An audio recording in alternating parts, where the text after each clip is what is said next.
બરાબર, આ તમારે કાયદો વ્યવસ્થા જાળવો, અમને કોઈ વાંધો નથી. ધક્કા મુક્કી કરીને જાણી જોઈને તમે શું સાબિત કરવા માંગો છો ભાઈ? ડરાવવા માંગો છો, સીન સપાટા કરવા માંગો છો? એ ડરવાવાળા લોકો નથી. અમારા આદિવાસીઓ છે ને, અંગ્રેજો સામે પણ લડ્યા છે. ક્યારેય ગુલામી અમે સ્વીકાર નથી કરી. કોઈના મગજમાં એવો ધુમાડો હોય તો કાઢી નાખજો. તમને અહીંયા આટલા બધા દારૂના બુટલેગરોના તમે પરમિશન આપ્યા છે, કેમ અટકાવતા નથી? નામો આપું? ગાડીઓ, ભૂરીઓ, લાલીઓ, ભોલીઓ આપું કે નામો? બંધ કરી દેજો. 10 પેટીના 5 લાખ, 20 પેટીના 10 લાખ હપ્તા તમારા કોણ કોણ લે છે બધી યાદી છે ભાઈ. સમજ પડે છે ને?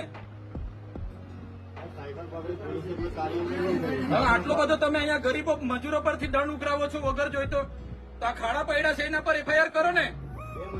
લાયસન્સ નથી, આરસી નથી, વીમો નથી, એમ કરીને તમે દંડ 4,000 ના દંડ ફટકારો છો મજૂરિયાને. ખાડા પડ્યા છે અધિકારી પર ને કોન્ટ્રાક્ટર પર કેમ એફઆઈઆર નથી કરતા ભાઈ? એ તમારા ફરજમાં નથી આવતું.